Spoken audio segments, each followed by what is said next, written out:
As Victoria stared at the screen, her face froze, her eyes were covered in shock. She couldn't believe what she was seeing. Her heart couldn't beat any faster. She fell to her knees and began to cry. But it didn't change the fact being that she was already finished. But what really happened? Let us go to the very beginning.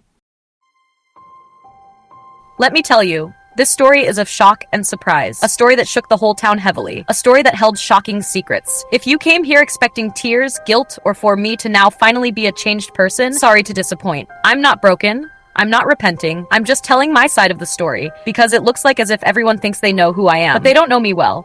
I'm Victoria, wife of Pastor Daniel, First Lady of Fire Tabernacle, the one who claps the loudest, smiles the widest, and who wears modest clothing and heels to church every Sunday. That's me. They say I'm blessed, that I married a good man, rich, gentle, prayerful, a man who can quote the book of songbirds in his sleep, and maybe he is all that, but I didn't ask for it. I didn't pray for it. I didn't pray for it. I just got assigned to it by my parents. My mother would say, Victoria, this is destiny. Don't miss your blessing. They wanted a good daughter, a settled daughter, a respectable daughter. I just wanted to breathe. Is that a sin? But I smiled. I said, I won't miss this. I wore the white dress. I danced down the aisle. But deep down, I knew I was marrying into something I never wanted. But as a daughter, didn't I need to please my dear mother? To the congregation, Victoria was the perfect first lady. Always dressed well, always composed, always supportive. She didn't hate the faith, didn't hate Christianity, she just hated the performance of it. The part where people shouted amen while gossiping in whispers. The part where the most judgmental people were also the most guilty. She didn't like the hypocrisy of most of this so-called churchgoers. Pastor Daniel, her husband, was a kind man, genuinely. He loved the word, loved people. But Victoria didn't want love, she didn't want marriage. She wanted freedom. Have you ever been in a Sunday service where everybody's speaking in tongues and you're just sitting there thinking about fried plantain? You haven't? So it's just me? I know how to play the game. I wear the right hats. I hug the right women. I say things like, it is well, even when nothing is well. And people eat it up. They call me humble, classy. I wasn't built for the kitchen and church programs. I was built for parties, for excitement, for clubbing. But they caged me with scriptures. Let me just say it directly. I don't trust men. Not a single one. And no, it's not because I haven't met the right one. Stop it. I have heard that statement so many times now it's annoying. You want to know when it started? When I was 16, I saw my dad cheat with another woman. He was busy romancing another lady in his car when I passed by. I wanted to tell my mother, but in the end, I could not. She was so happy, so excited. I didn't want to end her joy. So I agreed with that useless man called my father. I agreed to keep the secret. Victoria was seeing it all, layer after layer, disappointment after disappointment. She watched women in her family fold themselves into silence for the sake of marriage, aunties who swallowed insults like foo-foo, mothers who forgave everything just to keep the house peaceful. One by one, she saw strong women dim their light for men who weren't even worth the shadow. And her father further changed her view of life. But it was a pity that Victoria was only focusing on the bad sides of life. Well, anyways, years later, she was 24 and married, but she would go far away from home, almost in another city. She had developed a habit, targeting married men, especially the ones who acted like they loved their wives the most. She liked to scatter them, to break up the marriage, just to prove that all men were the same. To outsiders, she was a beautiful wife with a prayerful husband. But to God and herself, she was an actress, a pretender, a homewrecker. And soon enough, something big came to get Victoria. Victoria knew how to manipulate. She prayed the loudest, sang the most. No one suspected her. She had perfected how to look innocent, always early to prayer meetings, always ready with a soft, God bless you, sister. But behind closed doors, her phone was filled with saved names of all her clients. She was playing a dangerous game, but the danger excited her. I know what you're thinking, but you're married to a good man. Yes, sure. Daniel is sweet. Kind, doesn't raise his voice, but kindness is not chemistry. Love is not obligation, and I didn't marry him. I was forced into marrying him. So while he's praying in tongues, I'm texting in phone. While he's laying hands on the sick, I'm laying hands on someone's husband. Don't judge me. I enjoyed this life. No one suspected me. I was smarter than them all. Even my husband didn't suspect anything. But something changed. I could feel it. Someone was watching me. It was this, my intuition, that told me. But who was this person? Sister Helen. This was the name of the woman that was after the pastor's wife. She was just an usher in the church. You know those people, always tapping you not to sleep in church, telling you where you should sit. But Sister Helen was different. She was quiet, too quiet, the kind of quiet that's dangerous. The kind that watches everything and says nothing. If you liked, go and sit on the altar, that was your business, she didn't care. And everyone in the church knew her for that.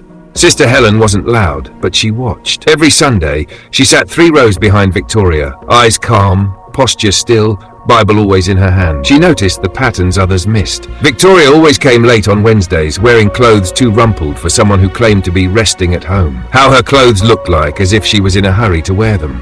Helen's husband, Michael, had grown cold lately. Distant. He was always quoting the pastor's wife, always talking about how beautiful Victoria looked when she led prayer. That was the first thing that made her suspect. The second thing, a lipstick stain on her husband's singlet, red. Same color Victoria wore last week, but she wasn't too sure. What if it was just a coincidence? What if it wasn't the pastor's wife? But what was the explanation for the long talks her husband had with the pastor's wife? They claimed they were praying together, but her spirit had never failed her. She didn't trust this woman. That was when Sister Helen stopped praying for her marriage and started planning something. Have you ever felt like someone was studying you? Like, calculating your every move? That was the feeling Sister Helen gave. A lady that usually stayed on her own now started associating with her. She would smile, but the smile never touched her eyes. She would say, "God bless you," in a way that felt more like a warning. One time, she hugged me at the ending of the hymn singing, held me too long, whispered, "My sister, you're very fine today." I knew that tone. I've used that tone before. That was not a compliment. That was a declaration of war. I told you I was smart, but Helen? Helen was patient. That's a different kind of intelligence. Could she have known about what I did? Of course not. I always did all her things in another city. It is just of recent that I even started doing things around here, and it was just with one church member. He wasn't even a frequent goer, a first-timer. You might wonder, why would I start risking everything now? Why would I start following a man in this city? Because he was very handsome and sexy, rich as well. This was just his first time of coming to church, but everyone wanted to get to know him. Why should I miss the chance to seduce somebody like that? Why would I miss the chance to own someone all the ladies were crushing on? Wouldn't that make me too special? Victoria didn't know that this rich man she had seduced was the husband of the usher, Helen, until later on. He didn't believe in going to churches. His wife was a staunch Christian, never missing any church service. He just reluctantly came that Sunday to please his wife. His wife had calmly and quietly asked him to come this Sunday, and Michael was a little afraid of his wife's always quietness. So he came, and he met her, and he fell. Helen now noticed how her husband, who never liked going to churches, was now the one urging them to go. And when he would talk about how good the pastor's wife's counseling was, and how she was such a good woman, Helen knew. She didn't need to guess herself again. She knew her husband was cheating, and she knew who he was cheating with. She felt very sad. It broke her heart. She felt like crying.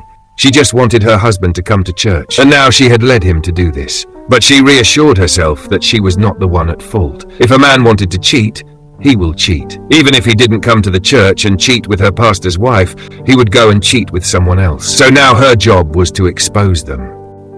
Some months had passed, and no one had noticed me. Am I not so amazing? I walked in the room, a big Bible in my hands. I was even singing a sweet gospel tune, but I noticed that everyone was looking at me strangely. I was confused. What was happening? I looked forward, but my eyes couldn't look away. There was a big TV screen hung on the wall in front.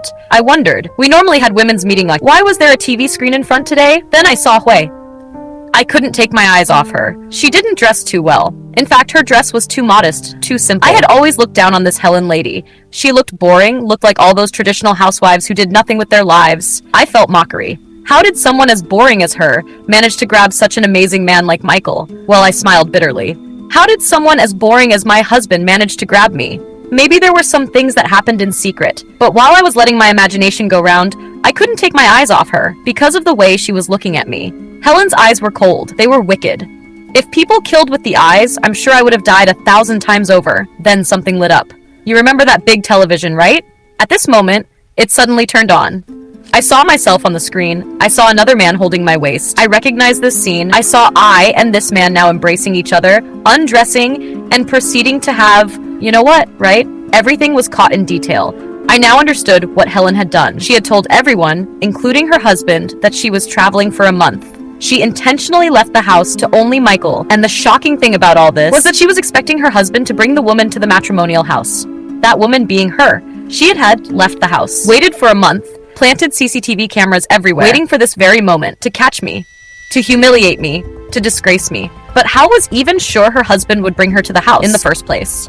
Did she just simply risk it? I had been caught. When I realized the shocked faces of everyone who started at the screen, I knew something, and it came very slowly and sorrowfully to me. I was finished.